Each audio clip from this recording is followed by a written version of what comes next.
Excellent fertility centre. आज हम एक बहुत ही महत्वपूर्ण विषय के बारे में बात करेंगे, जिसमें हमारे क्लिनिक में जब बहुत सारे पेशेंट आते हैं तो उनके दिमाग में एक ही डर रहता है और एक ही सवाल रहता है कि क्या IVF बहुत पेनफुल है, क्या ये प्रक्रिया बहुत ही तकलीफदेह है।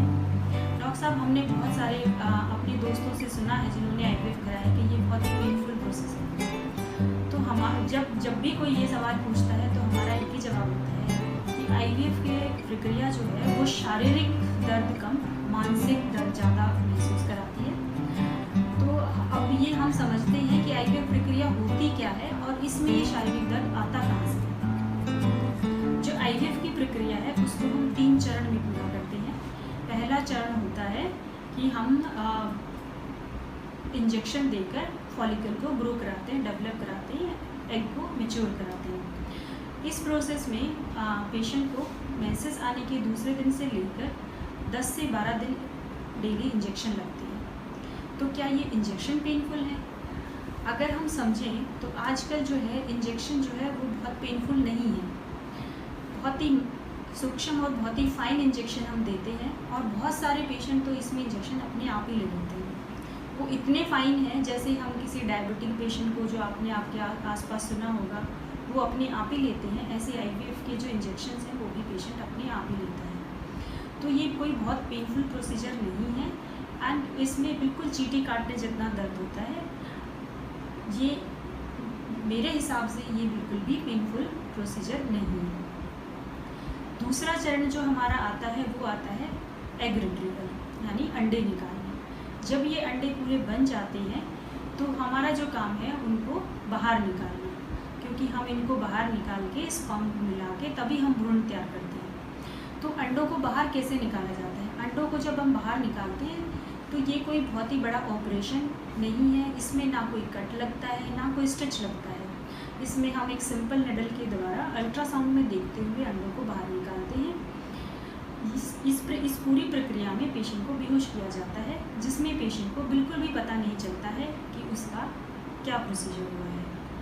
और ये इतना स्मॉल प्रोसीजर है कि 5 से 10 मिनट के अंदर अंदर ये पूरा हो जाता है और इस दिन मरीज जो है शाम तक अपने रूटीन प्रक्रिया में रूटीन में आ जाता है। तो अब हमने देखा कि एग रिट्रीवल यानी अंडे निकालना का प्रोसीजर भी पेनफुल नहीं है।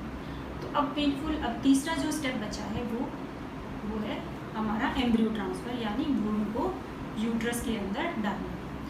तो क्या ये एम्ब्रियो ट्रांसफ़र जो है भ्रूण को बच्चेदानी के अंदर ट्रांसफ़र करना जो है, क्या ये प्रक्रिया पेनफुल है? मेरे हिसाब से ये प्रक्रिया भी पेनफुल नहीं है। ये प्रक्रिया तो इतनी साधारण है कि इसमें हम पेशेंट को कोई एनेस्थीसिया भी नहीं देते हैं।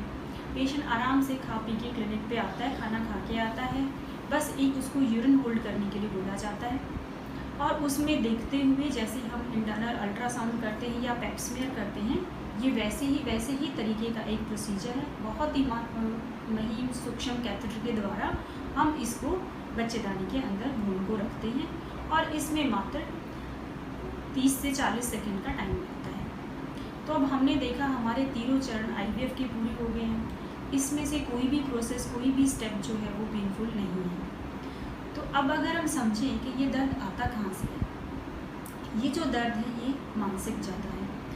अब इसमें क्या होता है कि ये तीनों चरण पूरे करने के बाद जब हम कभी भी ये सोचते हैं कि ये दर्द कहाँ से आता है, तो समझिए जब ये दर्द आता है इसमें क्या होता है कि पेशेंट के बहुत सारी चीज़ें हैं। लाइक पेशेंट को डेली डॉक्टर से कंसल्टेशन लेना है, रिपोर्ट के लिए वेट करना है, अपॉइंटमेंट के लिए वेट करना पड़ता है, अल्ट्रासाउंड के लिए जाना पड़ता है एंड पूरा मंथ वो इतना इसमें फाइनेंसेस भी बहुत इन्वॉल्व है, इसमें होप है, इमोशंस हैं एंड इतना सब करने के बावजूद भी पेशेंट के दिमाग में एक और डर साथ में रहता है पूरे प्रोसेस में, क्या मेरा IVF सक्सेसफुल होगा? तो ये जो सवाल है, और ऐसे में अगर वो नहीं हो पाता है सक्सेसफुल, तो ये जो दर्द होता है, ये मेन IVF का दर्द है। शारीरिक दर्द इसमें नहीं होता है। तो इस प्रोसेस में अगर इतना कुछ ऐसे हो जाता है कि बाई चांस IVF फेल हो जाता है, सबके फर्स्ट अटैम्प्ट में नहीं सक्सेसफुल होते हैं, लेकिन ऐसा भी नहीं है कि फर्स्ट अटैम्प्ट में IVF सक्सेसफुल ना हो। जिसके नहीं होते हैं, हाँ उनको ये एक मानसिक दर्द जो रहता है उसमें हमारी टीम जो है और हम डॉक्टर उसमें मरीज़ की हेल्प करते हैं। उनको कुछ ऐसे मरीजों से मिलवाते हैं जिन्होंने पहले आईवीएफ कराया है और जिनके सक्सेसफुल हुए हैं। इससे उनको एक होप मिलती है, एक हिम्मत मिलती है कि हाँ जब उनका सक्सेसफुल हो सकता है तो मेरा क्यों नहीं, मैं भी माँ बन सकती हूँ। और जब एक होप आती है तो ही एक होप आती है, एक हिम्मत आती है। इसमें धैर्य की बहुत ज़रूरत है। अगर ये तीनों चीज़ें आती हैं तो सक्सेसफुल हो जाता है। सक्सेसफुल फर्स्ट अटेम्प्ट में नहीं, सेकंड में नहीं, तो थर्ड में हो जाता है, बट सक्सेसफुल सब केसेस में होता है। तो इस केस में जो है मेन इम्पॉर्टेंट जो है वो है होप। तो hope sustain life and like अगर हमने एक बहुत ही अच्छी कहावत सुनी है, कहते हैं मैदान में हारा हुआ आदमी जीत सकता है लेकिन मन से हारा हुआ आदमी कभी नहीं जीत सकता है।